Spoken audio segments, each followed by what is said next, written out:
My name is Devyani. This is Between Sessions, a weekly breakdown of the news, rumors, and racing stories shaping Formula One. This week, we're going to be discussing Red Bull planning for life after Max Verstappen, Lewis Hamilton not wanting to use the Ferrari simulator, and Kimi Antonelli trying to prove that this championship fight is not a fluke, and of course, the Miami Grand Prix. So let's get into tea time. Lewis Hamilton said over the course of the Miami GP, I think after sprint qualifying, that the data from the simulator is sending him in the wrong direction. So he is going to try and cut it out and not use the simulator and see how they go that way. Now, there's a couple things that could be happening. Number one, the correlation of the Ferrari simulator is off. Correlation is basically matching the data that the teams get off the sim situation and then applying that to real life. How well do they match up? How does the data that they get off the sim match up with the real life conditions that they test during free practice? Now, you can have issues in your wind tunnel or with the CFD that make that correlation off. So the data you get about setups or tires or whatever is off in the real world. And I would assume that's part of it. However, the question is Charles Leclerc also having the same correlation issues? And if so, then that's something that Ferrari needs to fix, because having bad correlation is just a pain in the ass, right? Like then your sim data is just useless if you don't have good correlation and you're not able to make it useful to you on the track, right? And obviously you'll have development or sim drivers doing work, before the race, as well as F1 drivers themselves to figure out the setup. And then after FP2 on Friday, sometimes drivers can be in the sim in Maranello or whatever team they're on, overnight trying to improve the setup for qualifying and then the race.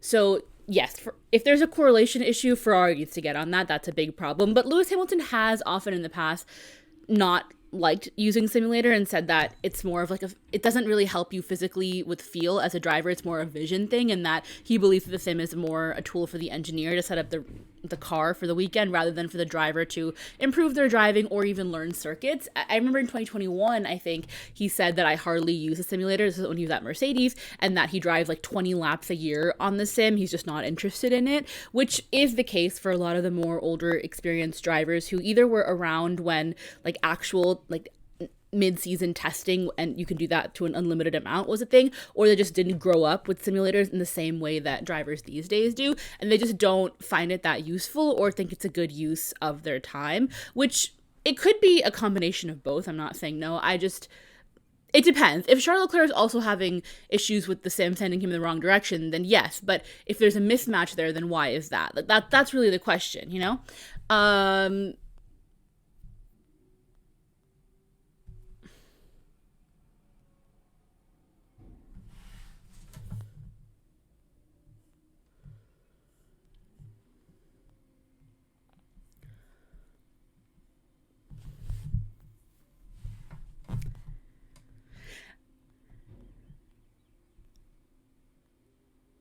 Sky Sports reported that Red Bull Racing is interested in Oscar Piastri, sources close to Red Bull say.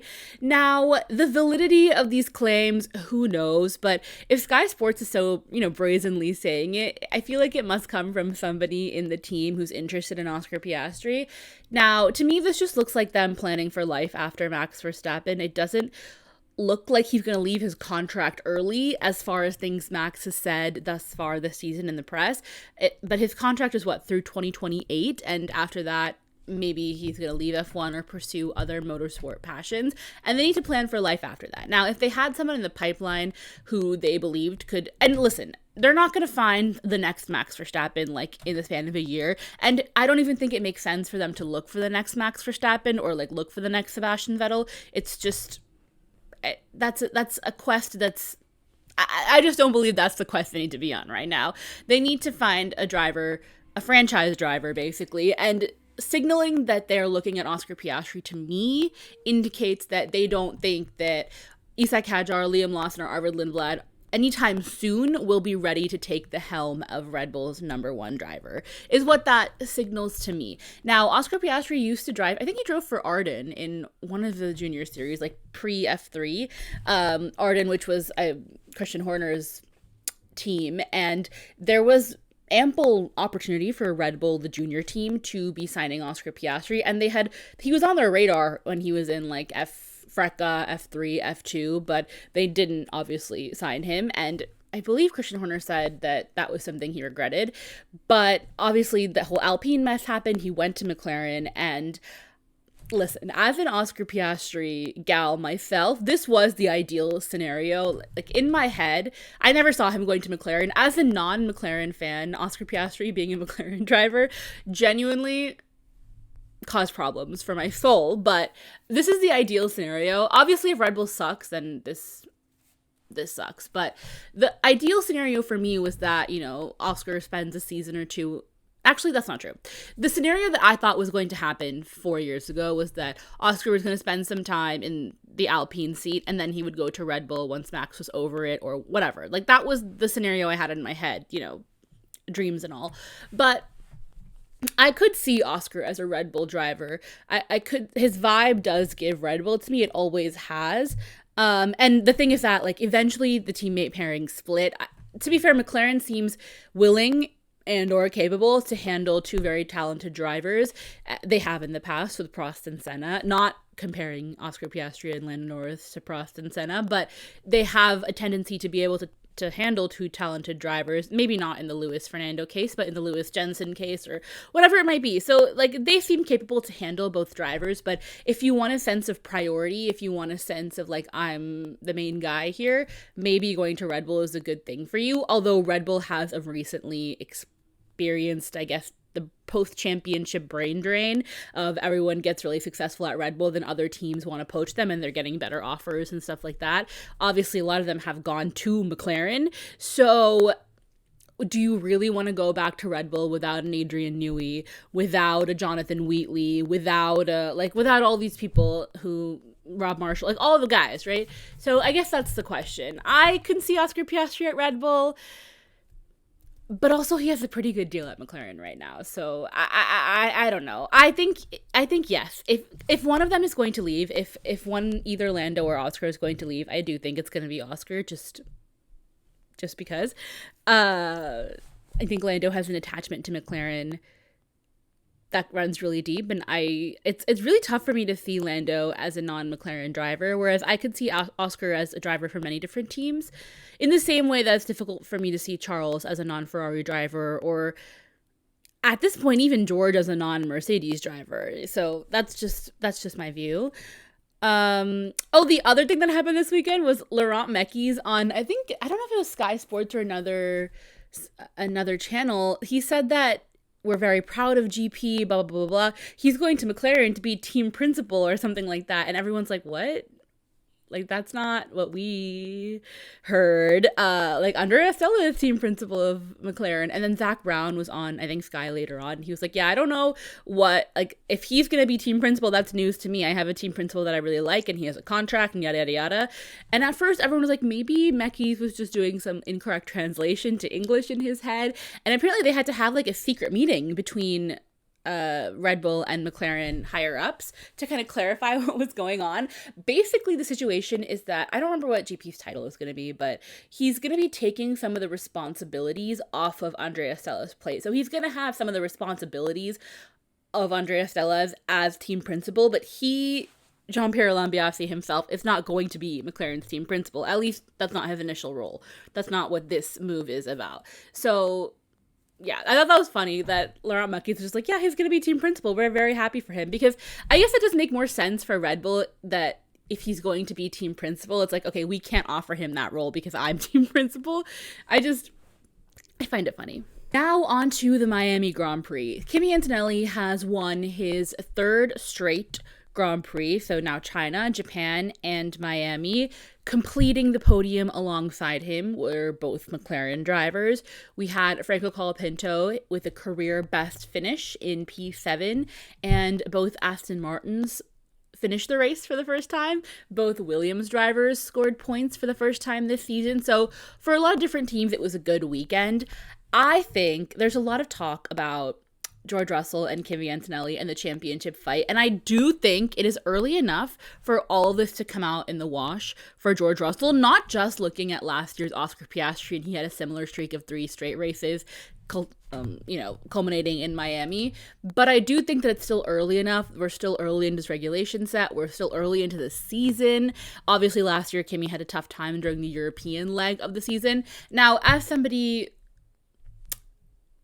I think, that's my one thing is it's too early to call George Russell washed. 2 of those races, he had a lot of bad luck. Like, he had some problems on his car that were kind of out of his control. I think Canada is a big test because George Russell loves Canada. They did keep peddling this narrative of, oh, George doesn't like the track of Miami doesn't suit George. And in my head the whole weekend I was like, wasn't he on the podium last year? Am I creating scenarios in my head? Because this seems like a new thing of a George hates Miami. Maybe he always hasn't had an affinity for this track, but I heard that sentiment a lot more this weekend, probably because he was behind Kimi from Friday itself. So maybe that's why that was happening.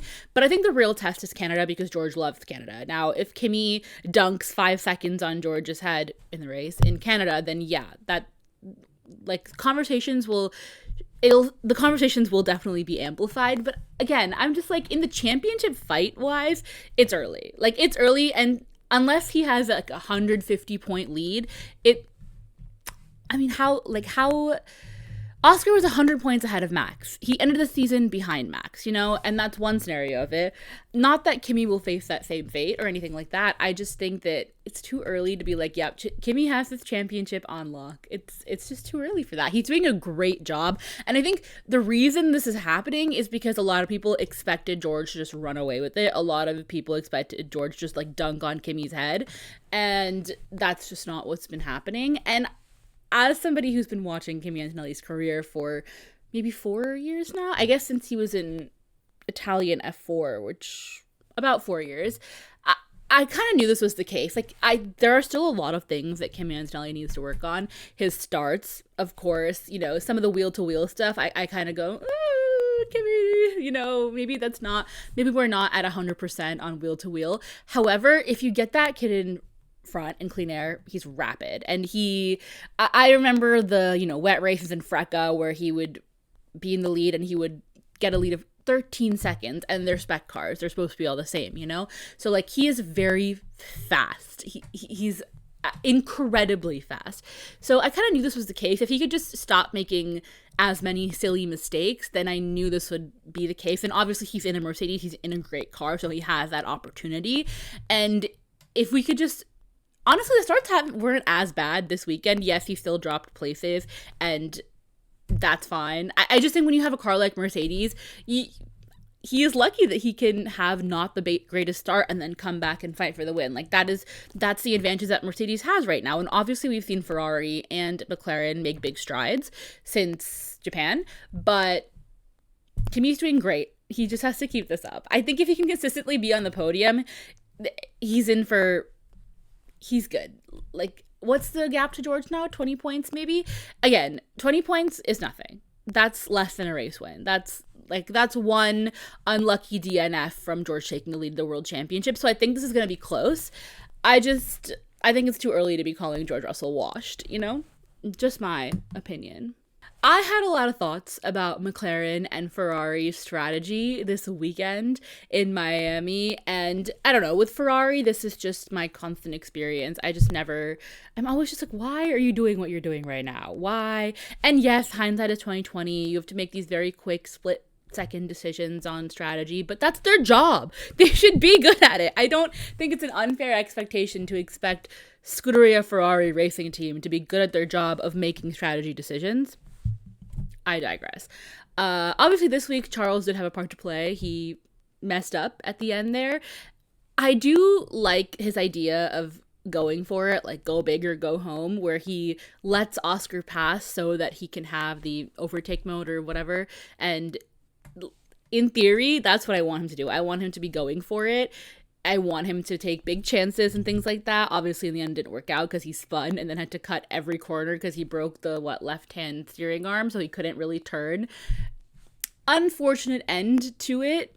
He looked on track for a podium place. It should have been. But obviously he ended up nowhere near that. So that was unfortunate. But I like that he goes for it.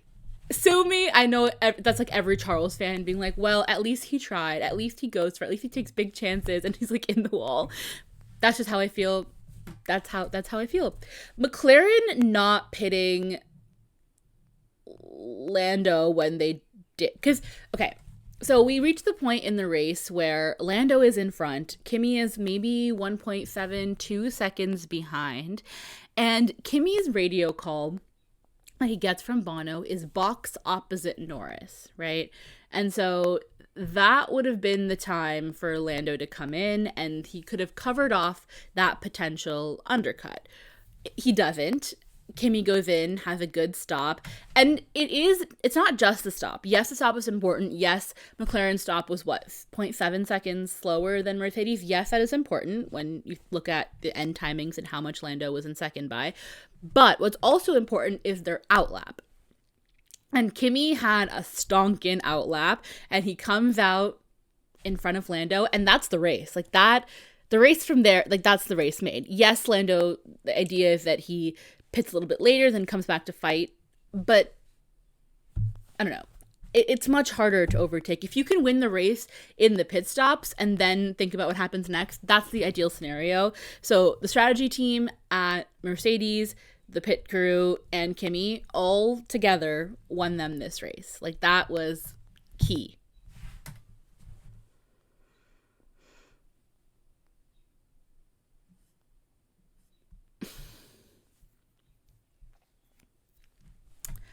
We do need to talk about Red Bull Racing because Zach Brown, for a long time, many years now, and recently has been talking about how it's unfair, basically unethical for Red Bull to have two teams in Red Bull Racing and Visa Cash App RB. And first of all, he's right. Like, yes, it's not fair for one team to have two teams, but we'll get into that. Basically, this weekend was kind of a wash for Isak Hadjar.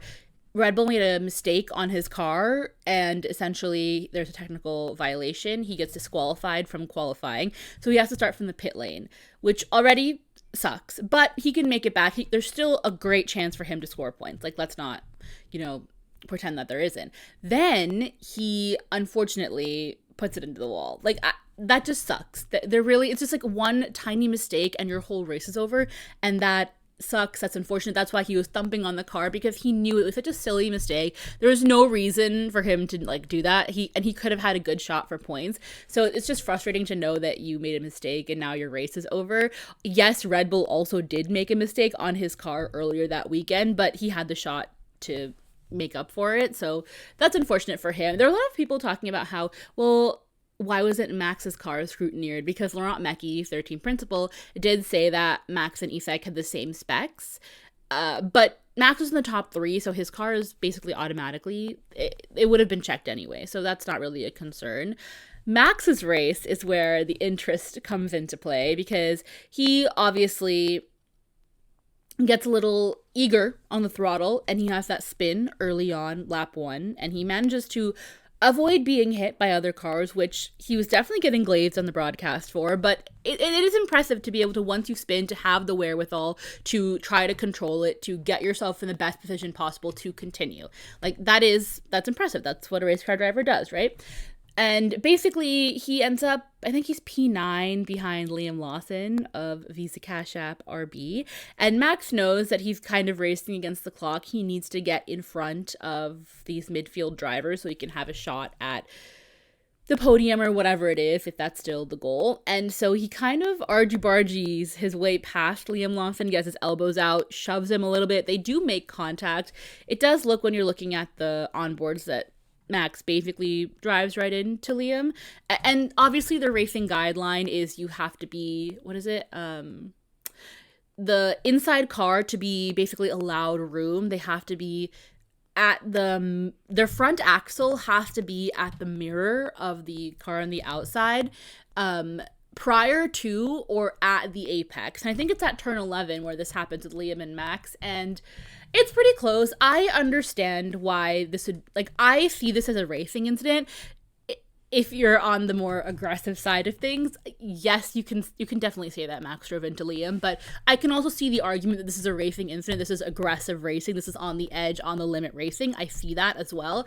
But basically, he drives in the side of Liam, or whatever.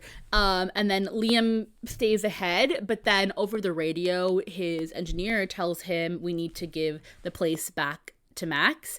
Albon 1.7 behind, so basically do it in a time where you're not in danger of getting overtaken by Alex Albon as well. And Liam on the radio responds, he's like, I don't understand, he drove into the side of me.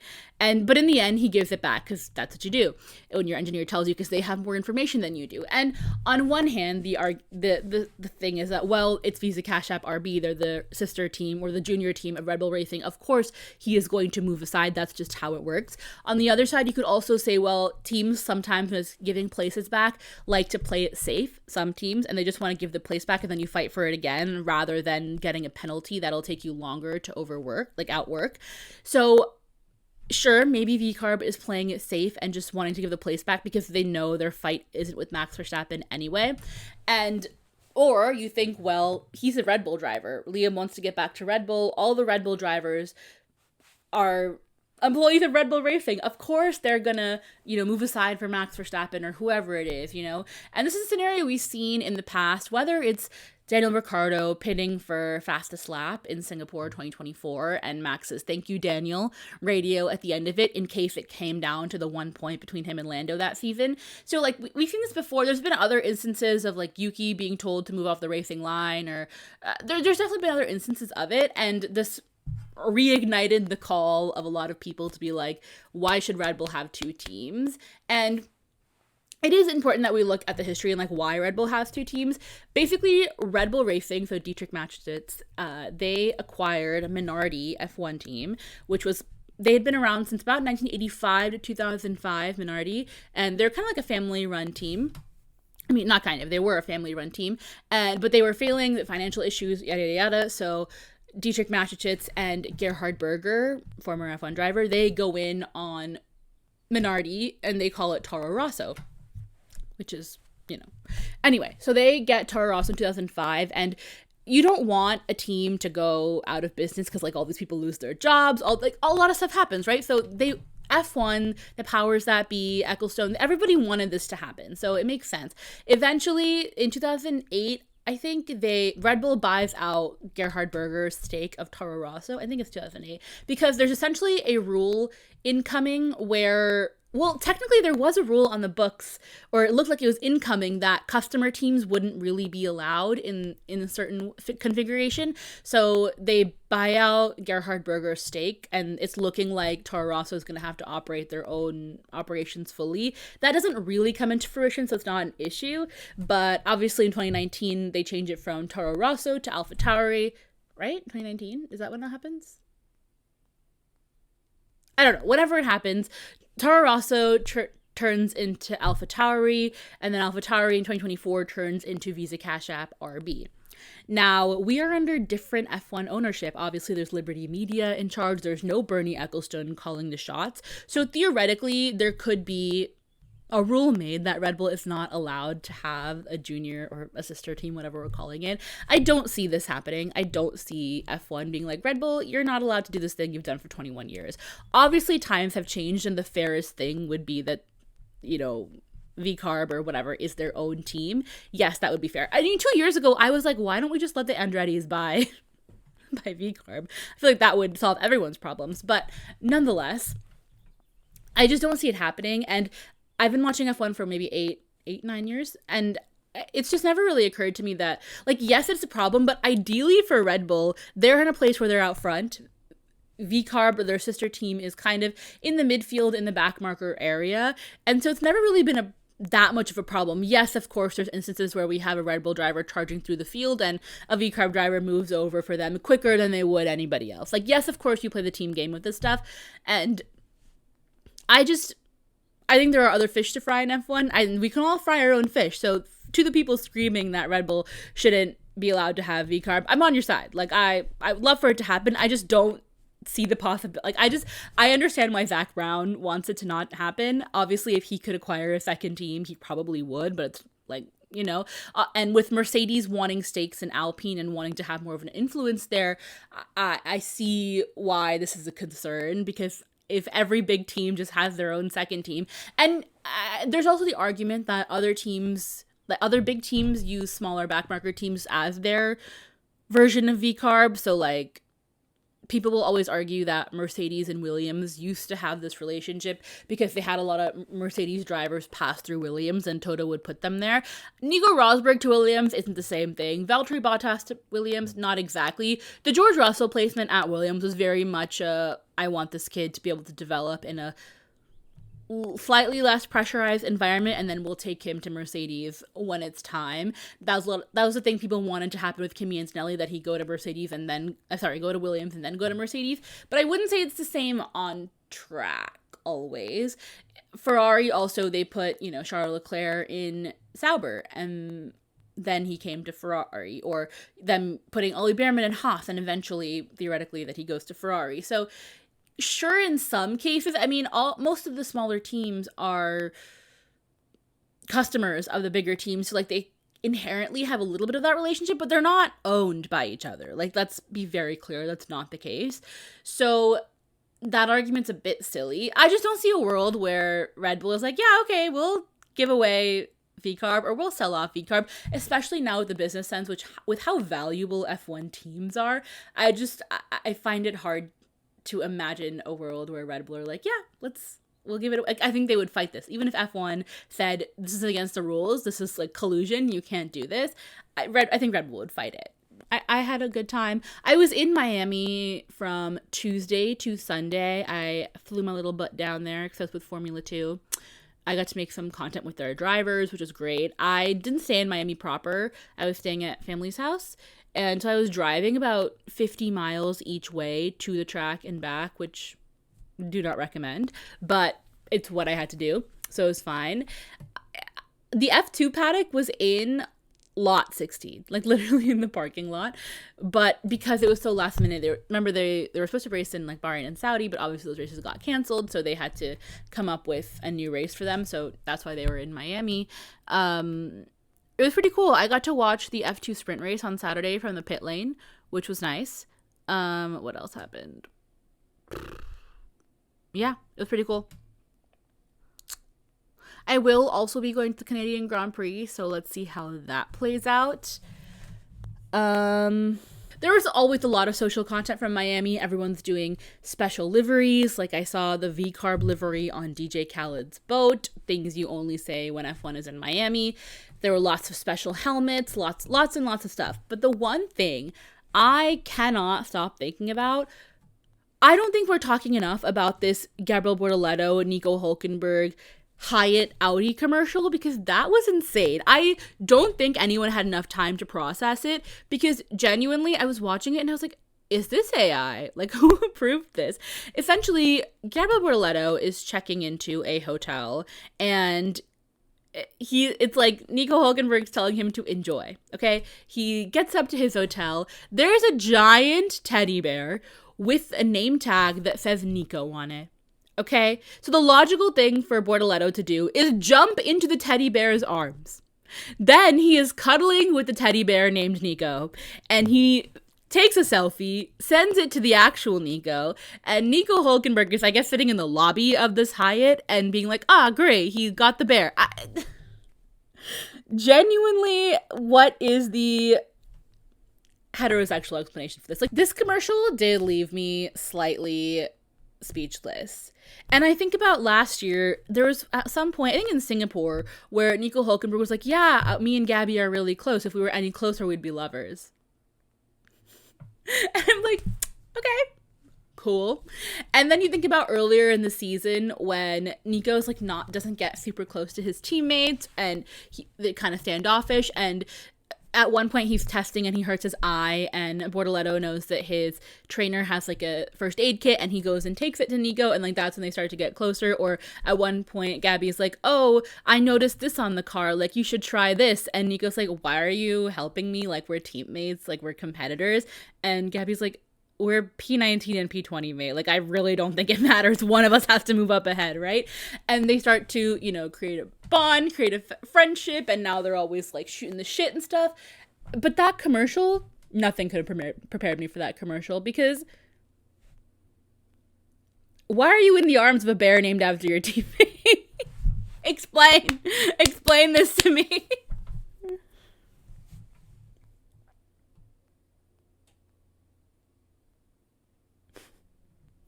That was the wildest thing on social media I saw, because I genuinely thought it was AI. I was like, oh, somebody made, this is like a fan edit.